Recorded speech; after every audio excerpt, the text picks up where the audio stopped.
یریدون لیطفئوا نور اللہ بافواہہم، یہ چاہتے ہیں، کون چاہتے ہیں؟ جن کا ذکر چلا آ رہا ہے پچھلی 2 آیتوں سے، بنی اسرائیل، انہوں نے بلکہ 3 آیتوں سے انہوں نے حضرت موسیٰ کے ساتھ کیا معاملہ کیا، حضرت عیسیٰ کے ساتھ کیا معاملہ کیا، اور اب محمد الرسول اللہ کے ساتھ کیا معاملہ کر رہے ہیں صلی اللہ علیہ وسلم وعلیہم الصلاۃ والسلام۔ یریدون، وہ چاہتے ہیں، لیطفئوا نور اللہ بافواہہم، کہ بجھا دیں اللہ کے نور کو اپنی منہ کی پھونکوں سے، واللہ متم نورہ، اور اللہ تو اپنے نور کا اتمام اور تکمیل کر کے رہے گا، ولو کرہ الکافرون، چاہے یہ کافروں کو کتنا ہی ناگوار ہو۔ اس آیت کی اہمیت کا اس سے اندازہ کیجئے کہ بعین ہی یہی آیت صرف ایک اسلوب کے فرق کے ساتھ سورہ توبہ میں بھی آئی ہے۔ یہاں یریدون لیطفئوا ہے، وہاں ہے یریدون ان یطفئوا، ایک لفظ کا فرق ہے۔ یریدون ان یطفئوا نور اللہ بافواہہم، یہ چاہتے ہیں کہ اپنے منہ کی پھونکوں سے اللہ کے نور کو بجھا دیں۔ وَيَأْبَى اللَّهُ إِلَّا أَن يُتِمَّ نُورَهُ، وہاں تھا مثبت انداز میں وَاللَّهُ مُتِمُّ نُورِهِ، اللہ اپنے نور کا اتمام فرما کر رہے گا۔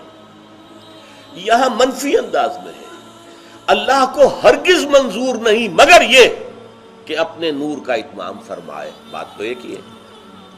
وَلَوْ كَرِهَ الْكَافِرُونَ، پھر وہی الفاظ ہیں چاہے یہ کافروں کو کتنا ہی ناگوار ہو۔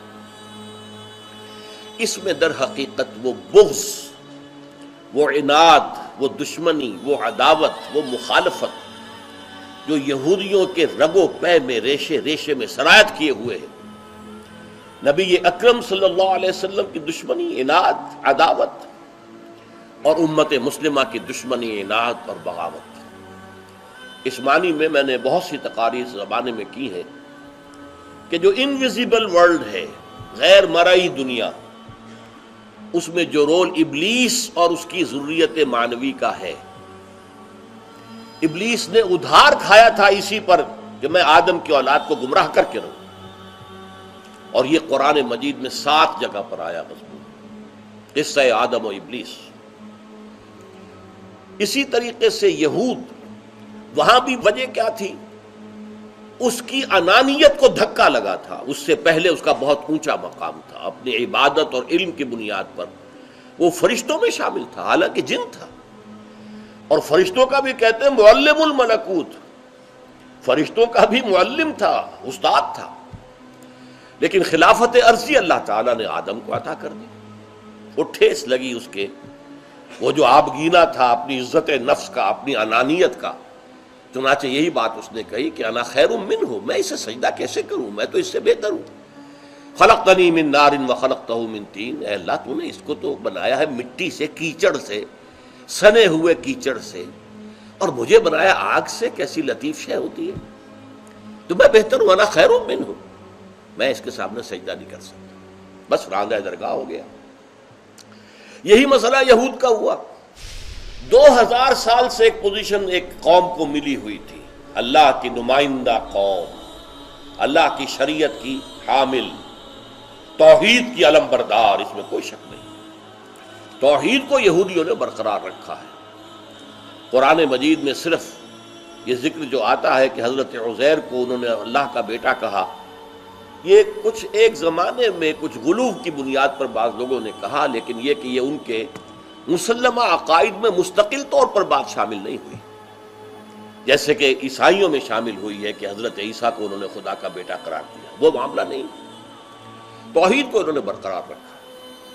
تو یہ مقام ان کا جو رہا، اور پھر نبوت ان کے پاس رہی، 1400 برس تک تو نبوت کا تار ٹوٹا ہی نہیں، 2 سے شروع ہوا، موسیٰ و ہارون علیہم السلام، 2 پر ختم ہوا، یحییٰ و عیسیٰ علیہم السلام۔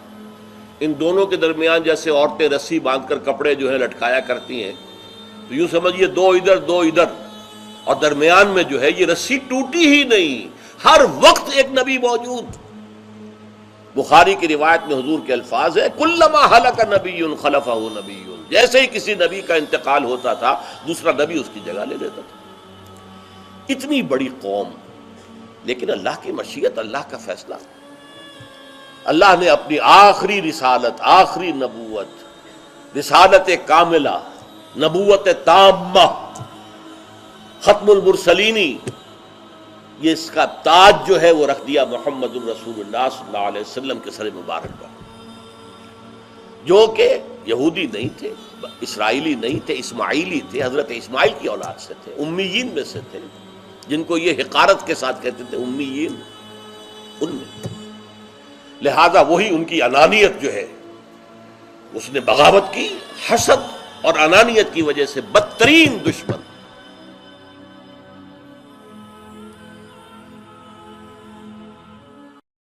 دین کی بات پھیلانا صدقہ جاریہ ہے. ثواب کی نیت سے ویڈیو کو شیئر ضرور کیجیے. جزاک اللہ.